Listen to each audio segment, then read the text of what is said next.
Paper को लेकर के सबसे बड़ी प्रॉब्लम क्यों क्रिएट हो रही है? एसटीएफ जैसे नियम में बनाया गया है उसके बाद भी देखिए, सबसे ज्यादा जो पेपर लीक होते हैं, पेपर लीक एक बड़ी समस्या है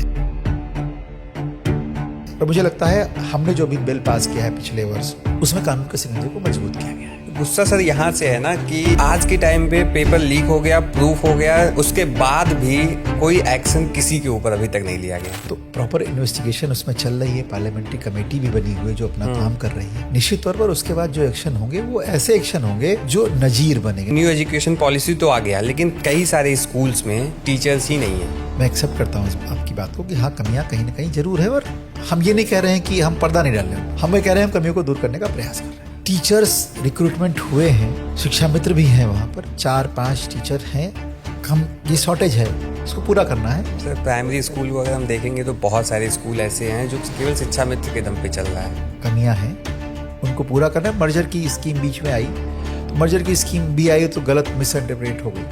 अब कल्पना करो सोनभद्र में स्कूल चल रहे हैं, उन स्कूलों से बच्चा जेई सीधे निकलता है। 2047 तक का जो हमने संकल्प लिया है उस मुझे 2047 विकसित भारत टॉयलेट 100% हो जाना चाहिए, बिजली 100% होनी चाहिए, नल से जल 100% हो जाना चाहिए।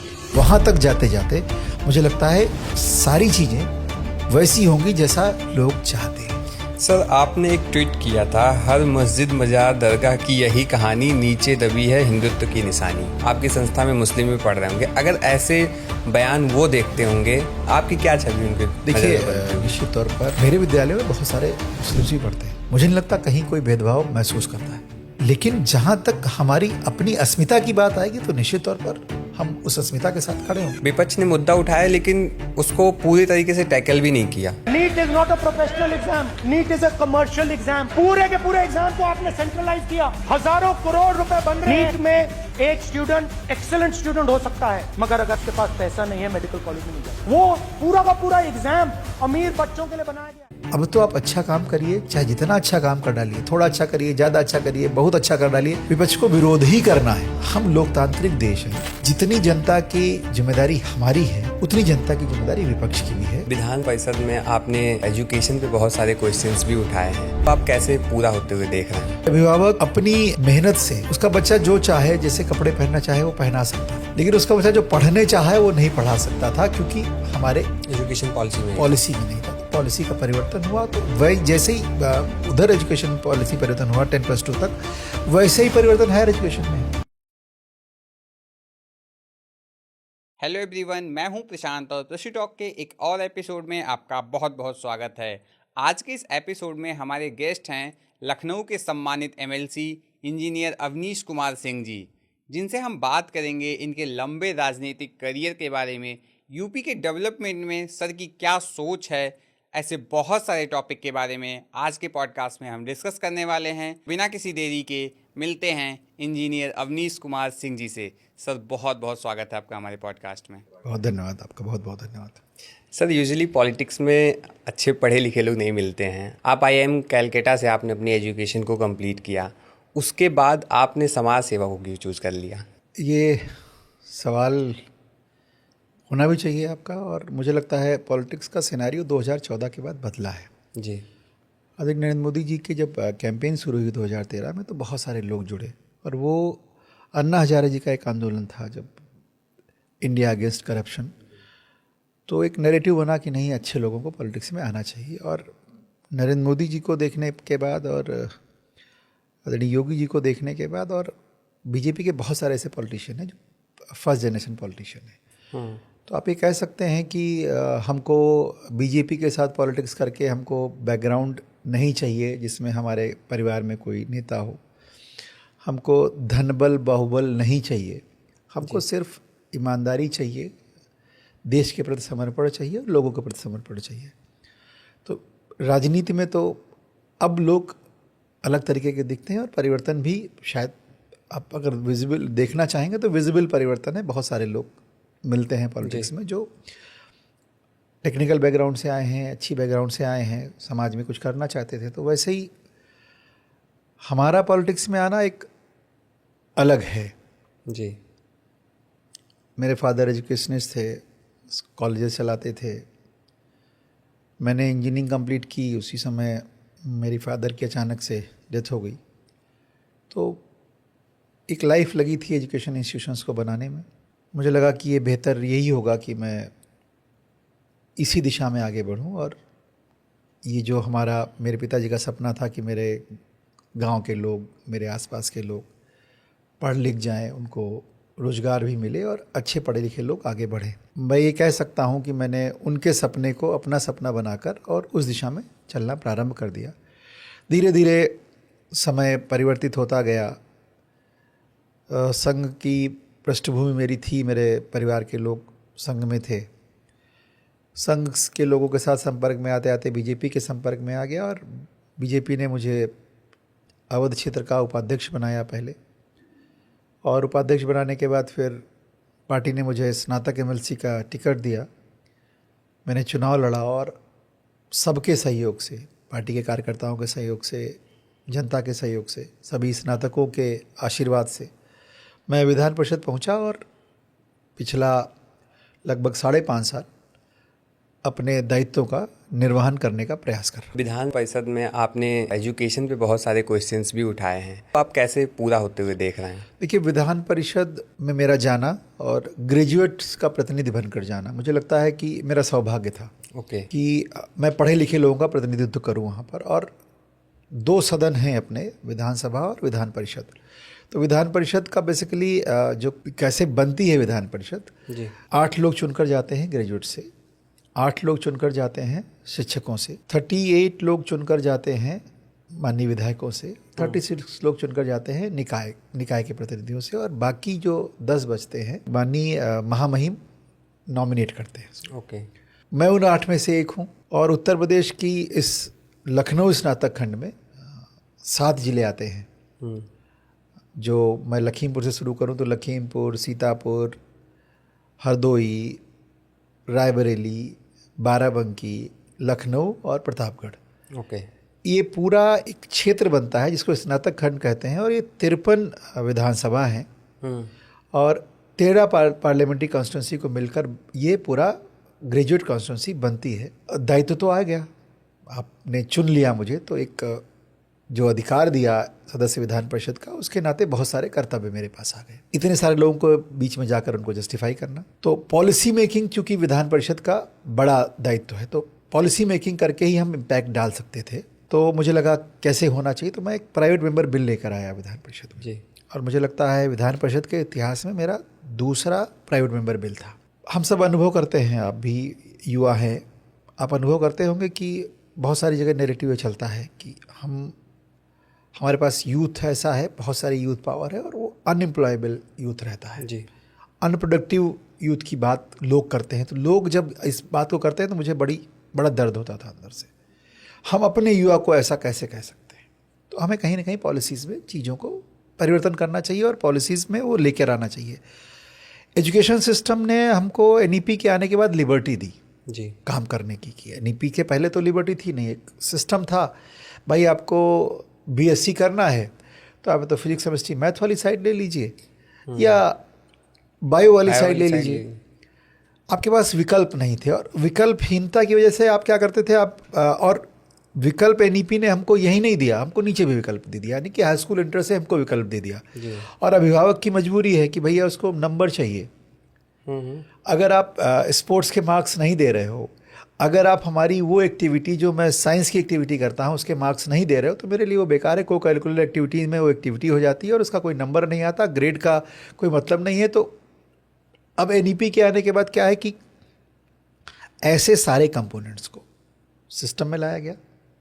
सिस्टम में लाने के बाद उनकी ग्रेडिंग की गई। जी। आप जो कोर्स करते हो उसका ग्रेड आपको मिलेगा, तो आपके मार्कशीट में वो रिफ्लेक्ट करता है। तो अभिभावक भी बच्चे को दिलाने से नहीं चुकता। मैं तो ये बात कहता हूँ बार बार इस बात को कि अभिभावक अपनी मेहनत से उसका बच्चा जो चाहे, जैसे कपड़े पहनना चाहे वो पहना सकता था, लेकिन उसका बच्चा जो पढ़ने चाहे वो नहीं पढ़ा सकता था, क्योंकि हमारे एजुकेशन पॉलिसी में नहीं था। तो पॉलिसी का परिवर्तन हुआ। तो वही जैसे ही उधर एजुकेशन पॉलिसी परिवर्तन हुआ 10+2 तक, वैसे ही परिवर्तन हायर एजुकेशन में है। जी। अब हायर एजुकेशन के परिवर्तन को अगर हम सेंस करेंगे तो हमें ये दिखता है कि हम ग्रेजुएशन के सिलेबस में परिवर्तन ला सकते हैं। आज हम ये कहें कि आज एआई का युग आ गया, तो एआई से पहले हमको मशीन लर्निंग आनी होनी चाहिए। मशीन लर्निंग जानेगा आदमी, क्लाउड कंप्यूटिंग समझेगा व्यक्ति, तो क्लाउड कंप्यूटिंग पढ़ाई जानी चाहिए ना पहले जी। तो ये पढ़ाने के लिए कोई ना कोई एजुकेशन बॉडी, ऐसी बॉडी होनी चाहिए जो यूनिवर्सिटीज़ में, क्योंकि यूनिवर्सिटीज़ के अंदर एक रूपता रहनी चाहिए, तो कोई ऐसी बॉडी उत्तर प्रदेश में होनी चाहिए जो सजेस्ट करे कि भाई अब कौन सा कोर्स आगे आने वाला है। क्योंकि फ्यूचर प्रोडिक्शन अगर जब तक हम नहीं करेंगे, अगले 5 वर्षों में या 10 वर्षों में कोई टेक्नोलॉजी कौन सी आएगी, टेक्नोलॉजी जब उस स्टेज में होगी, जब उस पर काम चल रहा होगा, उस स्टेज में अगर हम अपने विद्यार्थियों को पढ़ाना भी शुरू कर देंगे, तो जैसे ही नई टेक्नोलॉजी आएगी हमारे पास उसके रिलेटेड मैन पावर तैयार होगी। तो इसके लिए हम एक प्राइवेट मेंबर बिल लेके आया। जनरली होता है कि प्राइवेट मेंबर बिल चलते तो हैं, नैरेटिव तो बनाते हैं, डिस्कशन होता है, डिस्कशन शुरू हुआ। माननीय मुख्यमंत्री के साथ मेरी बहुत बार चर्चा हुई इस विषय को लेकर, हमारे अधिकारियों से इस विषय को लेकर चर्चा हुई। हमने विधान परिषद को पूरा पढ़ा, समझा कि भैया प्राइवेट मेंबर बिल आता कैसे है। आप समझो ना, विधान परिषद इतना पुराना है जी, और मैं ये कह सकता हूँ कि मेरा दूसरा प्राइवेट मेंबर बिल था जो अंत तक नहीं पहुँचा, लेकिन वो बिल लेके तो मैं आया, तो उसके लिए मैंने पढ़ा होगा कि कैसे बिल बनाया जाता है, कैसे ड्राफ्टिंग होती है, बहुत सारे लोगों से चर्चा करी और ड्राफ्टिंग करके वो बिल मैंने वहाँ पेश किया। तो उसका परिणाम ये निकला, उत्तर प्रदेश ने एक रोजगार मिशन बनाया, उत्तर प्रदेश रोजगार मिशन जी। बहुत सारी चीज़ें हमारे उस बिल से उसमें ली गई हैं। तो अब एक बॉडी है जो सजेस्ट करेगी, अभी काम उस पर शुरू हुआ है, क्योंकि यूनिवर्सिटी के प्रोफेसर मेहनत करते हैं बट अपनी डोमेन के एक्सपर्ट हैं। नया क्या आने वाला है तो वो कोई ना कोई इंडस्ट्री से लेना पड़ेगा, और ये एक ऐसी बॉडी बन जाए जो इंडस्ट्री की रिक्वायरमेंट ले कि भाई अगले 5 साल में तुमको क्या मैन पावर चाहिए। हम आपसे पूछ सकें ना खुल के कि आपको क्या चाहिए, मैं अपने बच्चों को वैसा बनाकर देता हूँ जी। तो जब ये लिंकेज बन जाएगा तो निश्चित तौर पर हमारे पास जॉब्स भी आएंगी, अपॉर्चुनिटीज़ भी आएंगी, और उत्तर प्रदेश में डेवलपमेंट खुली आंखों से कोई देखना चाहेगा तो उसको दिखेगा, अगर वो बायस्ड नहीं है तो। 1 ट्रिलियन की इकोनॉमी होने जा रही है। इकोनॉमी हमारी बड़ी है जी। हम ये नहीं कह सकते हमें 1 ट्रिलियन की इकोनॉमी कितने दिनों में हो जाएंगे, जितना हम सब मिलकर मेहनत करेंगे। सरकार का रोल केवल पॉलिसीज़ तक सीमित है, हम और आप काम करना बंद कर देंगे तो 1 ट्रिलियन इकोनॉमी क्या और भी नीचे जा सकती है। तो हम, सरकार का रोल है कि हम एक इन्वायरमेंट दें अच्छा। इन्वायरमेंट का मतलब क्या है कि लोग सेफ महसूस करें, अपने आप को सुरक्षित महसूस करें, जिसने इन्वेस्टमेंट किया है वो अपने इन्वेस्टमेंट को सेफ महसूस करे, और जब लोग कोई काम करना चाहें तो बैरियर, सरकारी बैरियर कम से कम मतलब रेड टेपिज्म धीरे धीरे कम हो। तो सरकार ने पोर्टल बना के प्रयास किया, 30,000 करोड़ 60,000 करोड़ का इन्वेस्टमेंट हमारा धीरे धीरे मूर्त रूप ले रहा है। तो जब इन्वेस्टमेंट आएगा और वो विजिबल है जी, मीन्स अगर आप देखना चाहेंगे तो हरदोई से लखनऊ की तरफ आइए तो संडीला के आसपास आपको बड़ी बड़ी फैक्ट्री दिखेंगी। जो लैंड, मैं बचपन से उसी रास्ते से गुजरता हूँ, जो लैंड मैं देखता था कि वहाँ बंजर टाइप की पड़ी हुई है, वहाँ आज बड़ी फैक्ट्रियाँ दिख रही हैं जी। इधर रायबरेली की तरफ जाइए तो आपको बड़े से ऊंची हाई राइज बिल्डिंग में और सॉफ्टवेयर के काम करते हुए बच्चे भी दिखेंगे। लखनऊ के सेंट्रल में आ जाइए, विभूति खंड इस तरफ के एरिया में, तो आपको दिखेगा कि हाँ वो सॉफ्टवेयर कंपनी में काम करने वाले बच्चे, जिनको वो लाइफ चाहिए होती कि भाई 10 से 5 काम 6 काम किया, 10 से 10 काम किया, तो उसके बाद उनको रिलैक्स करने के लिए ऐसे स्थान भी चाहिए, तो वो भी डेवलपमेंट आया है। तो हर तरीके से मुझे लगता है उत्तर प्रदेश ने प्रगति की है। और वो जो सेफ्टी का एनवायरनमेंट है कि आप रात को 10 बजे भी कहीं निकल जाइए तो कोई छेड़ने वाला गुंडा नहीं मिलेगा। और माननीय मुख्यमंत्री जी हमारे कहते हैं अगर इस चौराहे पे किसी ने यहाँ बहन बेटी को छेड़ा तो अगले चौराहे पर उसको यमराज मिलेंगे जी।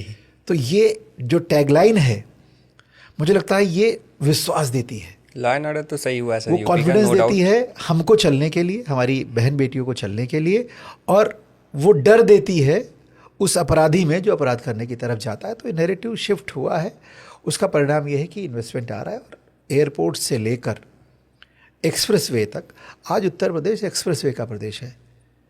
हमको यहाँ से दिल्ली जाना है तो हमको ये सोचना नहीं है कि हमको किधर से जाना है, हमारे पास 3 अल्टरनेट रूट अवेलेबल हैं दिल्ली जाने के, इनफैक्ट 4 अल्टरनेट रूट अवेलेबल हैं।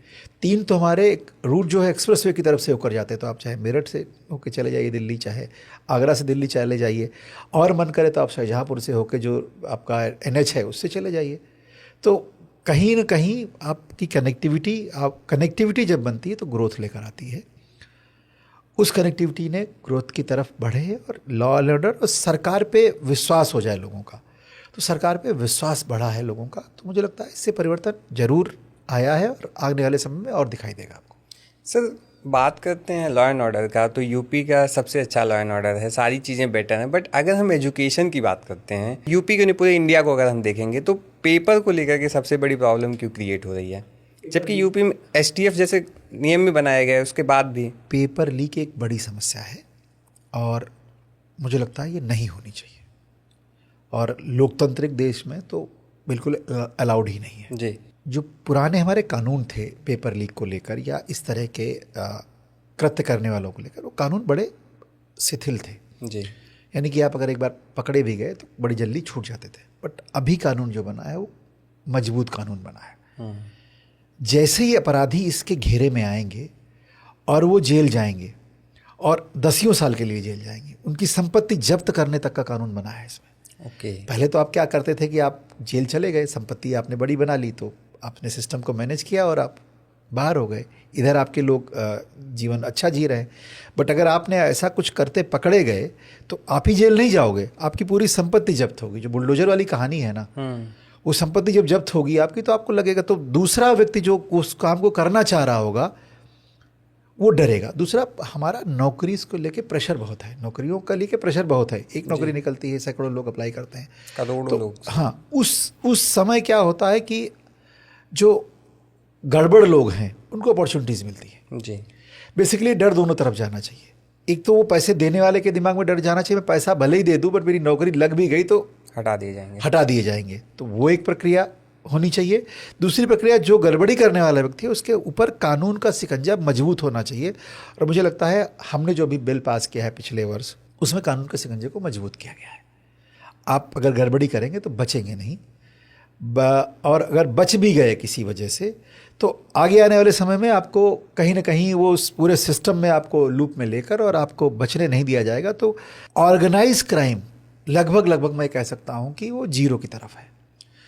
अनऑर्गेनाइज क्राइम में क्या है कि 2 लोग लड़े आपस में और भावावेश में आके उन्होंने कोई अपराध कर दिया, तो वो अपराध उसकी सजा है। पिछला 10 वर्ष उठा के देख लीजिए, हमारा 8 साढ़े 8 वर्ष 9 वर्ष जो हो गया, उत्तर प्रदेश में कितने लोगों को सजा मिली है। जी। पहले तो आपने क्राइम किया, एक बार जेल चले गए, जेल से बेल हो गई, बेल आने के बाद वो केस दर केस वादी का हुआ है, जो वादी है वो घूम रहा है और प्रतिवादी अपना मजे कर रहा है, तो वो सब बदल गया है। आपने क्राइम किया है तो जल्दी जुडिशरी का प्रोसेस भी ठीक हो, सरकार का जो पैरवी करने वाला प्रोसेस हो वो भी ठीक हो, तो उससे विश्वास आता है। और मुझे लगता है हम सब ने, जनता अगर आकलन करेगी इस बात का कि हमने क्या परिवर्तन किया है कानून के क्षेत्र में, तो निश्चित तौर पर लोगों को दिखाई देगा कि लॉ एंड ऑर्डर हमने परिवर्तन किया। और विपक्ष की नज़र से तो देखेंगे तो अलग ही नज़रिया रहता है उनका। उनको तो आप अगर 20 साल 25 साल पहले के विपक्ष की बात करते हैं तो सरकार ने कोई अच्छा काम किया है तो उसकी पीठ भी विपक्ष थपथपाता था।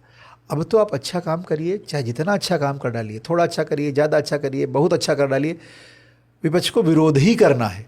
सही बात है। निश्चित तौर पर विपक्ष को विरोध करना चाहिए, मैं इसका बिल्कुल फेवर में हूँ। लेकिन हम लोकतांत्रिक देश हैं, जितनी जनता की जिम्मेदारी हमारी है उतनी जनता की जिम्मेदारी विपक्ष की भी है। तो दोनों को मिलकर उन्नत उत्तर प्रदेश बनाने के लिए काम करना चाहिए। मुझे लग रहा है उसमें कहीं विपक्ष पीछे रह जा रहा है। विपक्ष सर कुछ मुद्दे उठाता भी है, जैसे अगर मान लीजिए एजुकेशन का ही मुद्दा लीजिए, विपक्ष ने मुद्दा उठाया लेकिन उसको पूरी तरीके से टैकल भी नहीं किया, तो कहीं ना कहीं वो सरकार से सही क्वेश्चन भी नहीं पुट डाउन कर पा रहा है, अगर आप मानेंगे तो। नहीं, मैं मान ही रहा हूँ इस बात को। आप सरकार से सवाल पूछिए ना, जो इम्प्लीमेंटेशन है ना वो लोकतंत्र में ज़्यादातर ब्यूरोक्रेसी के पास है। पॉलिसी मेकिंग का काम हमारी तरफ है। हमारी किसी पॉलिसी में आप कोई कमी दिखाइए ना निकाल के। हाँ, उस पॉलिसी में ये कमी जरूर रही कि हमने इम्प्लीमेंटेशन को और हुक एंड नुक से टाइट नहीं किया। उसको अगर हम टाइट कर लेते और तो वो समय लगेगा धीरे धीरे, और लोगों की मानसिकता जब बदलेगी कि नहीं, और वो टेक्नोलॉजी बड़ा रोल प्ले करेगी उसमें। टेक्नोलॉजी जब धीरे धीरे जब ये सारी चीज़ें टेक्नोलॉजी की तरफ से हो जाएगी, ह्यूमन इंटरवेंशन जितना कम होता चला जाएगा उतना ही चीज़ें ठीक चलने की दिशा में आगे बढ़ेंगी। सर विपक्ष को तो छोड़िए, अभी एक नई पार्टी उभर के आ रही है, पार्टी तो नहीं कह सकते हैं, कॉकरोच जनता पार्टी, जो नीट के प्रदर्शन को लेकर के अभी वो दिल्ली में प्रदर्शन किया उन्होंने, और अब हर स्टेट में जाकर के प्रदर्शन करने का उनका प्लान है। इसको आप जेनजी का अपना एक गुस्सा देखते हैं सरकार की तरफ, या इसको आप पॉजिटिव वे में लेंगे? नहीं, देखिए, पेपर लीक है तो जितना गुस्सा मुझे है उतना गुस्सा सबको होना चाहिए, क्योंकि हमारे परिवार के बच्चे पूरे समय मेहनत करते हैं, फिर एग्ज़ाम देने जाते हैं तो गड़बड़ होती है। लेकिन हम लोकतांत्रिक देश हैं, विश्व का सबसे सक्षम लोकतंत्र हमारे पास है। उस लोकतंत्र में 5 साल बाद सरकार बदलने की क्षमता तो आपके पास वैसे ही है। तो जेनजी को अगर कुछ काम करना है, और जेनजी कहते किसको हैं आप? जेनजी उसको कह रहे हैं ना आप कि जो एक पॉजिटिव फ्रेम से अपने देश के लिए काम करना है, तो देश के लिए जो भी मन में सोचता है वो लोकतांत्रिक मूल्यों में और हमारे संविधान के तहत चलता हुआ कोई भी कुछ भी करे, सबके लिए तो छूट है जी। सब तो स्वतंत्र हैं काम करने के लिए। और हर 2 साल में तो चुनाव आता है, आप आइए, चुनाव लड़िए, जनता आप पे विश्वास करे तो आप ले जाइए, सत्ता चलाइए, मना किसने किया आपको? और इस तरह के आंदोलन क्या होता है, भावावेश में बनते हैं जी, जिनकी कोई आइडियोलॉजी नहीं है। एक चीज के विरोध को लेकर एक पार्टी अगर खड़ी होगी तो कितने दिन चलेगी? आपने देखा ना आम आदमी पार्टी। सर इसी का विरोध, वही मैं जन आंदोलन से कनेक्ट कर रहा था। हाँ, बिल्कुल कनेक्ट कर सकते हैं आप। आम आदमी पार्टी, जब आप एक आंदोलन से खड़ी हुई पार्टी हैं, आपके पास वो लोग सब आ गए जिसे भारतीय जनता पार्टी क्यों सक्सेसफुल है। हम विचार से चलते हैं, जहां से हमने शुरू किया था, मैं बड़े दावे के साथ कह सकता हूं और ऑथेंटिसिटी के साथ कह सकता हूं, हमने जो जनसंघ के समय जो मुद्दे रखे थे जी, वही मुद्दे बीजेपी के अब तक हैं, और उन मुद्दों में जो काम हम करते चले आ रहे हैं उस पर टिक मारते चले आ रहे हैं। सही बात है। हमने एक संकल्प लिया है कि हम पंक्ति के अंतिम व्यक्ति पे जो बैठा हुआ व्यक्ति है, जो वंचित रह गया, उस व्यक्ति के चेहरे पर मुस्कान लानी है हमको वो सारी सुविधाएं वहाँ तक पहुँचानी है। उसको घर भी देना है, उसको रोजगार भी देना है, उसको स्वास्थ्य की सुविधाएं भी देनी है, उसके जीवन का कष्ट जब तक खत्म ना हो जाए तब तक हमको काम करना है। और वो स्थिति बनती है जो प्रधानमंत्री जी कहते हैं ना, 2047 में राष्ट्र विकसित होगा। तो वो एक स्थिति, क्योंकि हम 1-2 दिन की बात नहीं कर रहे हैं, हम आज कर देंगे, कल कर देंगे, हम ऐसा नहीं, असंभव नहीं है 1-2 दिन में कर देना। लेकिन 2047 तक का जो हमने संकल्प लिया है, उस वहाँ तक जाते जाते मुझे लगता है सारी चीज़ें वैसी होंगी जैसा लोग चाहते हैं। और उसके दारोमदार किस पर? उसका दारोमदार जेनजी पर जी, कि आप अपने अधिकार को तो समझिए, लेकिन अधिकार के साथ साथ आपका इस राष्ट्र के प्रति क्या कर्तव्य है, दोनों को बैलेंस करके चलना पड़ेगा। अधिकार और कर्तव्यों का जहां बैलेंस होना शुरू हो गया, निश्चित तौर पर बहुत अच्छा रिजल्ट आने वाला है और भारत प्रगति के पथ पर चल चुका है। गुस्सा सर यहाँ से है ना कि जब 2024 में वह पेपर लीक हुआ नीट का, तो क्या हुआ कि वहाँ के जो रेपुटेड जो पर्सन थे उनको सस्पेंड किया गया। आज के टाइम पे पेपर लीक हो गया, प्रूफ हो गया, री एग्ज़ाम का भी हो गया, उसके बाद भी कोई एक्शन किसी के ऊपर अभी तक नहीं लिया गया। देखिए, मैंने आपसे एक बात कही ना, action without investigation leads to stay in courts. तो प्रॉपर इन्वेस्टिगेशन उसमें चल रही है, पार्लियामेंट्री कमेटी भी बनी हुई है जो अपना काम कर रही है।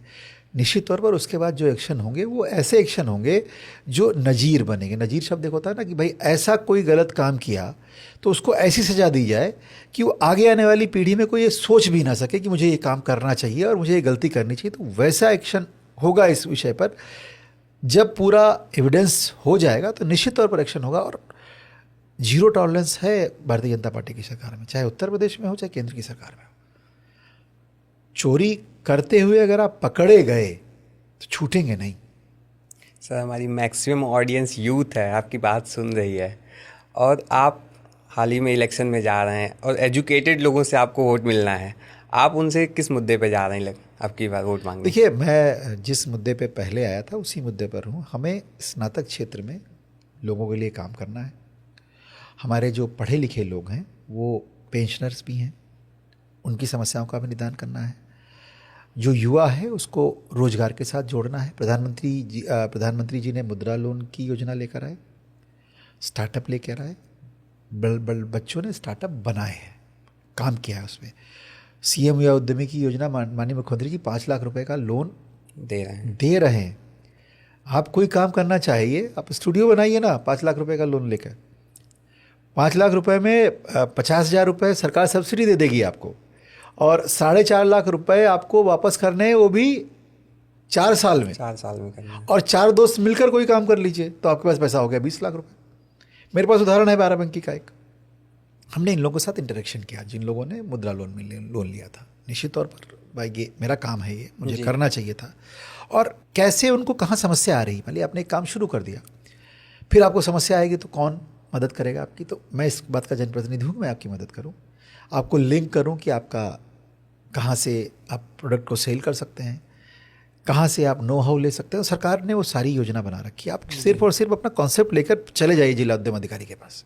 इंक्यूबेशन सेंटर भी कई सारे नए बन रहे हैं। इंक्यूबेशन सेंटर में नहीं, ये सीएम युवा की मैं बात कर रहा हूँ। आप अपना मन में एक भाव लेकर चले जाए कि मुझे ये काम करना है, ये भाव लेकर मत जाएगी पैसा ले लूंगा और फिर इसका ये कर लूंगा वो कर लूंगा। बहुत सारे 1-2 एग्जाम्पल ऐसे मिले जो बैंकर्स ने दिए मुझे, सही डायरेक्शन में जाइए कि बैंक से 5 लाख रुपए लिया और बाइक खरीद ली।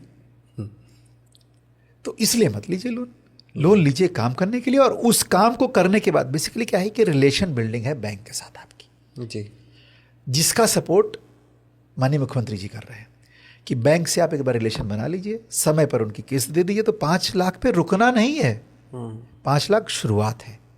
5 लाख से लेकर 500 करोड़ तक जाने की या 5,000 करोड़ तक जाने की आपके मन में सपना हो तो आइए उत्तर प्रदेश में, आप काम शुरू करिए। आप जाएंगे, आगे जाएंगे, आपके पास ग्रोथ होगी, आपके पास कॉन्सेप्ट होगा और युवा ही परिवर्तन ला सकता है। जब सब मना लेंगे तो 1 ट्रिलियन इकोनॉमी भी होगा, उत्तर प्रदेश विकसित भी होगा।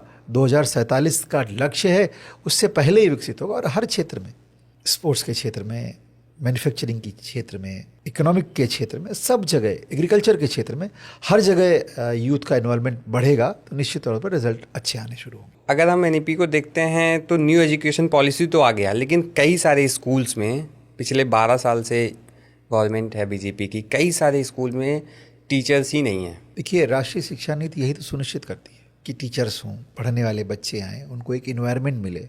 ठीक है, कहीं कहीं कमियां रही होंगी, मैं ये नहीं कह सकता कि 100% सब कुछ ठीक हो गया।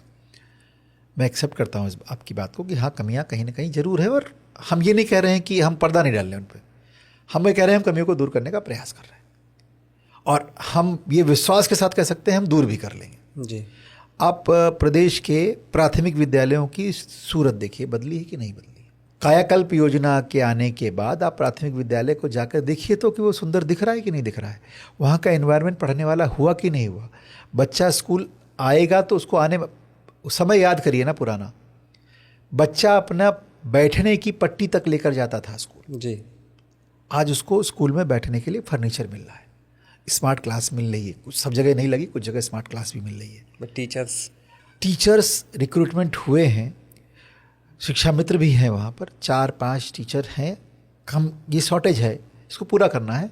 तो उस दिशा में काम चल रहा है, मुझे लगता है जल्दी इन चीज़ों में परिवर्तन आएगा। सर, प्राइमरी स्कूल को अगर हम देखेंगे तो बहुत सारे स्कूल ऐसे हैं जो केवल शिक्षा मित्र के दम पे चल रहा है। कमियां हैं, उनको पूरा करना है। मर्जर की स्कीम बीच में आई, तो मर्जर की स्कीम भी आई तो गलत मिसइंटरप्रेट हो गई।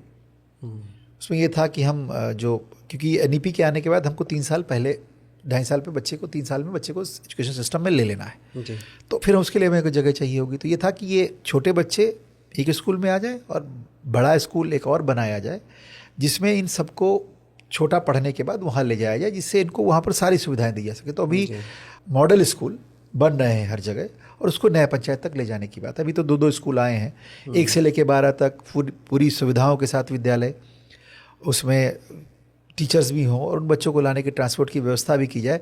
हम सब उत्साहित हैं। अभी जो हम लोगों ने कामगार के लिए अटल आवासीय विद्यालय बनाए थे, उन विद्यालयों के रिजल्ट बड़े अच्छे हैं।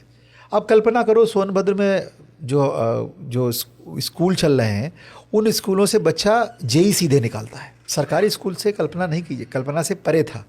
ये परिवर्तन ये सरकार लेकर आई है। मुख्यमंत्री अभ्युदय योजना में सरकारी पैसे से कोचिंग पढ़ने वाले बच्चे भी आज पीसीएस क्वालिफाई कर रहे हैं।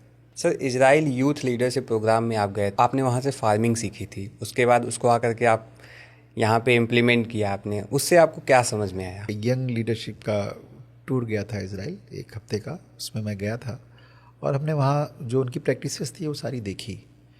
उनके यहाँ एक किब्बूत का कॉन्सेप्ट चलता है। जैसे हमारे यहाँ परिवार होता था ना, इजरायली तो बेसिकली यहूदी सारी दुनिया में थे, वो एक जगह आए तो क्या हुआ, क्योंकि परिवार तो सब बिखर गया था उनका।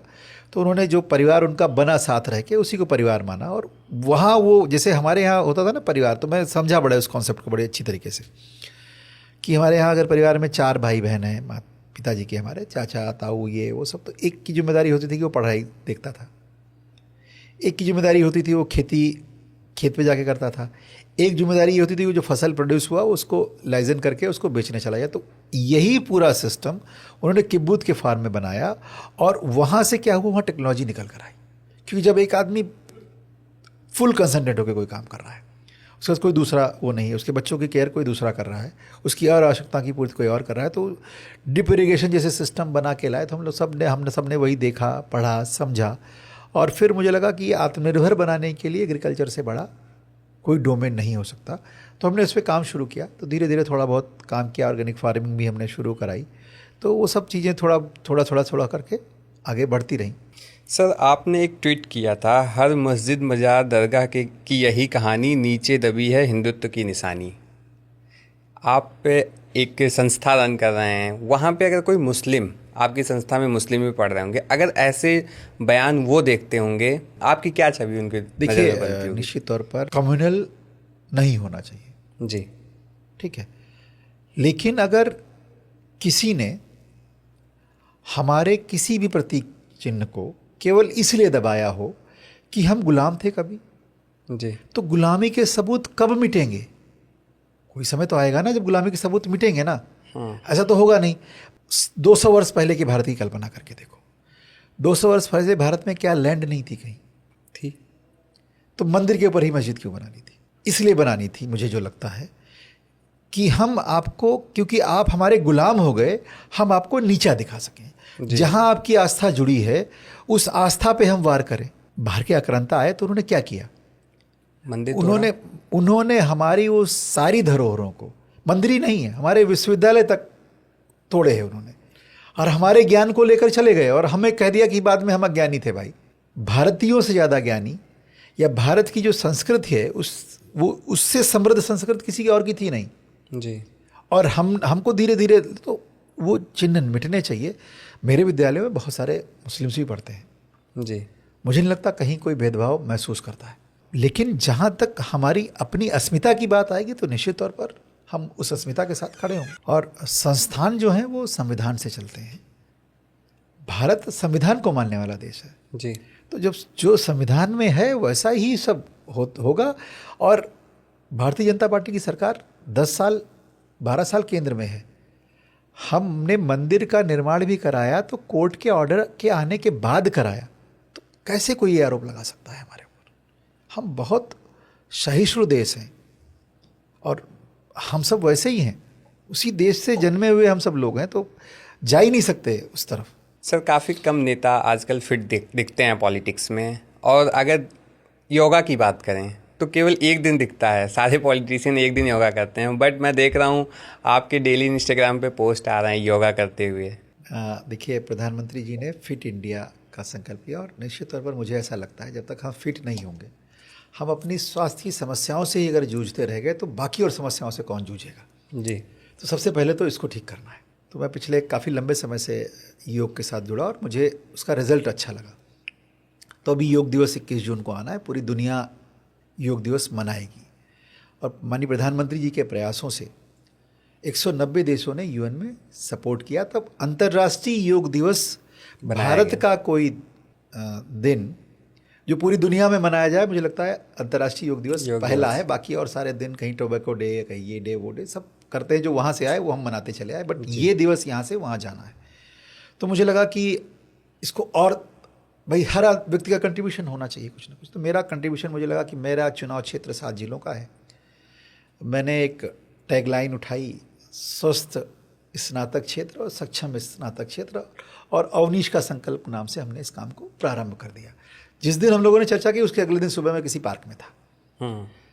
और वो जो लोग योग करते हैं उनके साथ जुड़कर अंतर्राष्ट्रीय योग दिवस के दिन की प्लानिंग कि जो योग का प्रोटोकॉल है आयुष मंत्रालय का, उसी प्रोटोकॉल पे हो। 40-45 मिनट का प्रोटोकॉल है। और वो प्रोटोकॉल अगर एक बार आप कर लिए, जैसे मैं कर रहा हूँ, आज मेरा 12वां दिन था। ओके।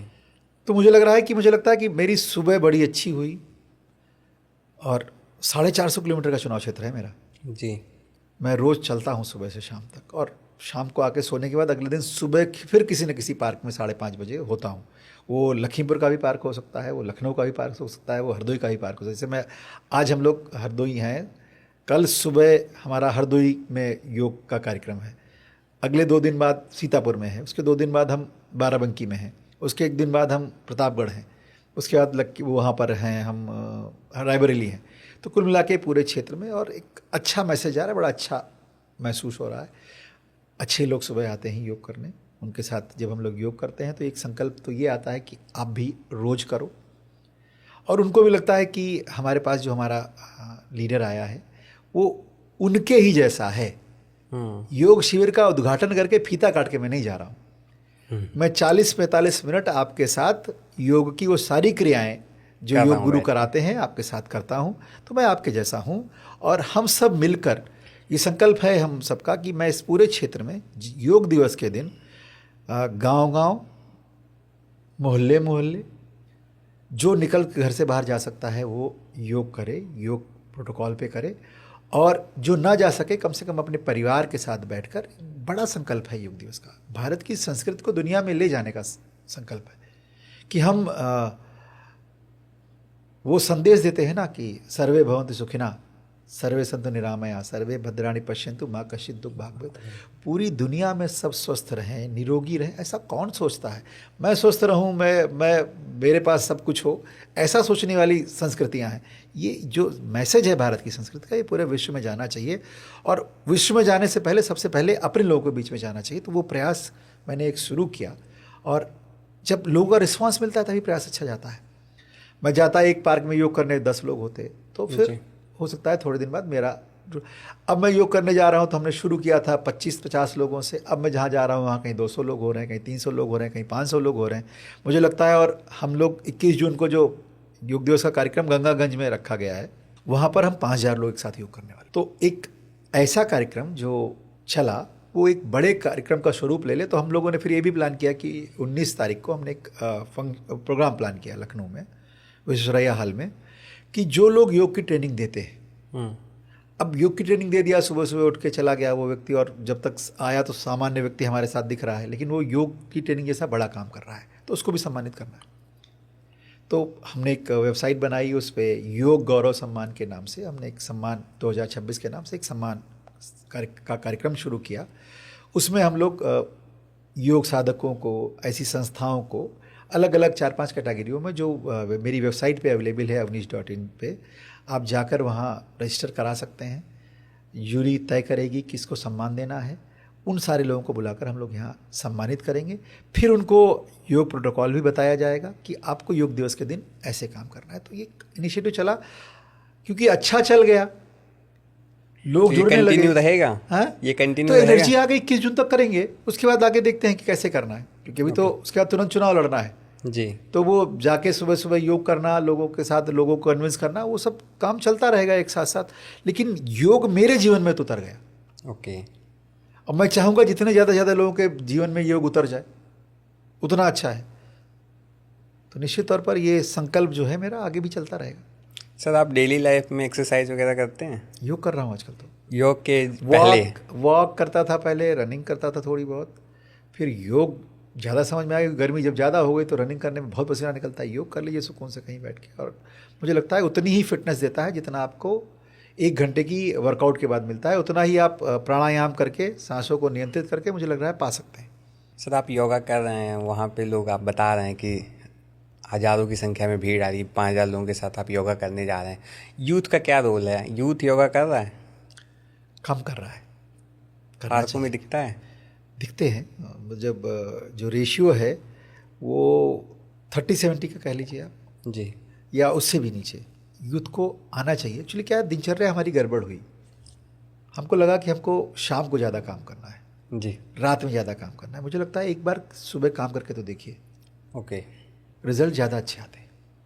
मैं इसलिए कह सकता हूँ कि मैंने जब से ये दिनचर्या अपनाई है तब से मेरे पास एनर्जी ज़्यादा है पूरे दिन में। जब आप देर से सो के उठते हैं तो आपका पूरा दिन उतना अच्छा नहीं जाता, और फिर शाम को 6 बजे के बाद आप किससे संपर्क करेंगे? सही बात। आप वो सोशल मीडिया की दुनिया में रह जाते हैं। सुबह जितनी जल्दी आप निकलेंगे, घर से निकले, मतलब 10 बजे ऑफिस जाना है तो भाग भाग के 10 बजे ऑफिस पहुंच रहे हैं। थोड़ा रिलैक्स होके सुबह का दिन ऑर्गेनाइज करिए। अब जब योग करेंगे तो आपका दिन पूरा ऑर्गेनाइज हो जाता है। उस समय आप जब बैठते हैं ध्यान की मुद्रा में तो आपको लगता है पूरे दिन के टास्क निर्धारित हो गए।